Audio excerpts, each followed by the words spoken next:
teko susidurti kai kurie sodybų šeimininkai, kurie nori šalia namų turėti štai tokį puikų vandens telkinį, galvoja, kad jam iškasti pakanka buldozerio ir visi kiti reikalai baigti. Taigi šiandien mes pabandysime paneigti šitą nuomonę ir pakviesime pokalbiui poną docentą Viktorą Pranckietį, kuris pats šiuos kelius yra praėjęs ir turi puikų funkcionalų tvenkinį.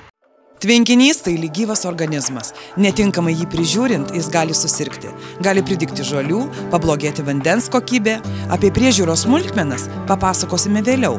Tačiau pradėkime nuo esminių dalykų. Jei savo sodyboje norite turėti didelį tvenkinį, teks atverti ne vieno kabineto duris. Jeigu norite tvenkinį turėti didesnį negu 300 kvadratinių metrų, jau jį reikia projektuoti ir visada tarti su specialistais. Aš niekada nebuvau prūdų specialistas, bet tiesiog kalbėjausi su melioratoriais, su tais, kurie projektuoja ir mūsų prūdas irgi prasidėjo nuo to, kad mes suprojektavom 2002 metais. Toks inžinierius Nacevičius, jis man viską patarė, parinko vietą, tiesiog nužiūrėjo, kur yra žemiausia, pasižiūrėjo į ten, kur yra drenažo kokie renginiai, kad jų nesugadinti, arba kad jie būtų atstatomi arba pėsti ratu. Ir jis parinko, jis suprojektavo, po to beliko tik įvykdyti. Ir atrodo, kad tas projektas jo labai pasiteisino, nes tas prūdas yra žemiausioje vietoje iš 2 hektarų. Bet paviršinis vanduo į jį nepatenka. Žmogui, kuris susiruošė kasti tvenkinį, būtina žinoti keletą svarbių dalykų. Jei numatyto kasti tvenkinio plotas didesnis nei 300 kvadratinių metrų, tuomet jo kasimui būtinas projektas ir leidimas, kurį jums gali parengti tik specialistai. Jei jūs kasate mažesnį nei 300 kvadratinių metrų ploto tvenkinį, tačiau jo gylis bus didesnis nei 3 metrai, jums taip pat prireiks projekto. Ypatingai svarbu žinoti, ar numatyto tvenkinio kasimo vietoj nėra nutiestos kokios nors komunikacijos, vamzdynai, elektros kabeliai. Tik tuomet, kai užbaigsite dokumentų tvarkymą, galėsite imtis žemės darbų. Žemės darbus mums padarė per 5 dienas, turbūt dirbo 5 kamazai tuo laiku ir 1 ekskavatorius ir 1 buldozeris. Dirbo jie savaitę laiko ir už dyką. Tai pasisekė, kad tuo metu statė antrą juostą Via Baltikos ir tiesiog tą žemės išvežė į tenai. 2000 kubų, kaip jie sakė, mes išvežėm, paliko jo žemė ir mums liko tik tai sutvarkyti šlaitus. Tai susitvarkyti šlaitus buvo labai svarbu, gerai būtų, kad šlaitai patys būtų nejudintos žemės. Reiškia, dapilt žemės jau tenai būtų nesveika, nes ta žemė visada vanduo, kada jis juda, jis paplaus.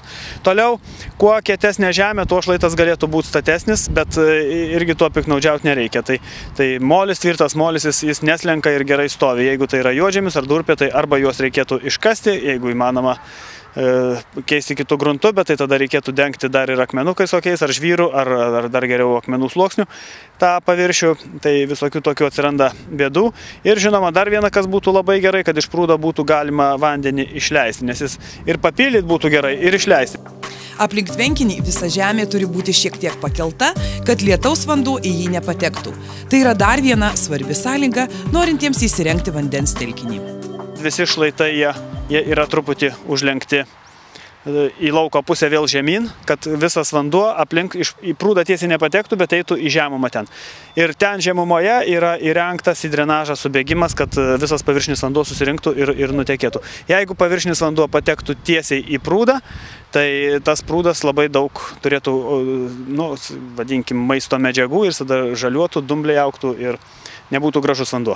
Po to prūdo įrengimo, aišku, šlaitus mes apsėjom, juodžemę per daug nepylėm, nesistengėm, nedavėm nei trašų ant šlaitų, kad tik tai žolė, kad įsikabintų, kad nebūtų jos daug, nes ją yra sunku pjauti. Ir mes tą šlaituose žolę nupjaunam su surenkančią žoliapjovę rankinę, nes ją įstumėm iki vandens. Kovai su tvenkinyje augančiomis žolėmis žmonės pasitelkia tiek savo, tiek gamtos išmintį. Tokiais atvejais gelbsti žuvys, vadinamos baltaisiais amūrais, arba paprasčiausias grėblys. Štai Viktoras Pranckietis per valymą grėblių ištraukė apie toną vandens žolių. Žolės neauga visur, jos auga iki ten kur metras, reiškia, kur seklu ir iki kokių 2 metrų. Toliau jau, kur prasideda 3 metrai, jau žolių tiek nebėra, o kur 4-5 metrai jau ten iš vis jos nebeauga, ten būna švaru. Tai va, iš tuos pakraščius, jeigu išgrėbti, tai viskas 2 kartus tai taip ir susitvarkom su žolėm. Dar ką darydavau, tai tiesiog paprasčiausių dalgių šienaudavau.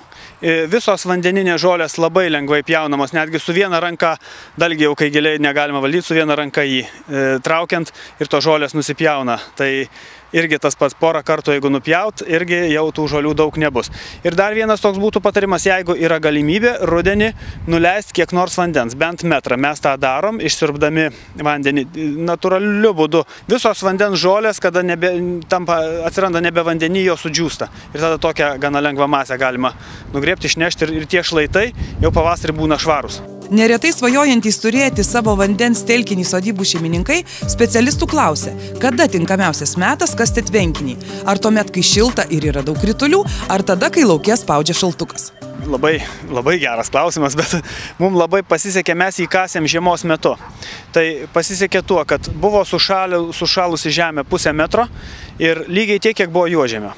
Tai kadangi kelininkai juodžemio nenaudojo ir neėmė, tai jie jį nulupo tokiais luitais po 0,5 metro, sukrovė šalia, o tada kasė po apačią tą žemę. Ir tada vežant, niekas aplink niekur neišsimynė, visur per žolę išvažiavo sunkios mašinos, išvežė. Baigėm kasti ir po 3 dienų pasileido visą tą šlapumą ir pradėjo tirpti sniegas ir tada tas prūdas pradėjo pildytis. Tai vat, dėl užsipildymo, aišku, būtų gerai iškasti jį rudeniop ir tada per žiemą lyja, sninga, pusto, pripustytų, aišku, užsipildytų gal ir geriau, bet mums tada pasisekė, to vandens pavasarį irgi buvo pakankamai daug.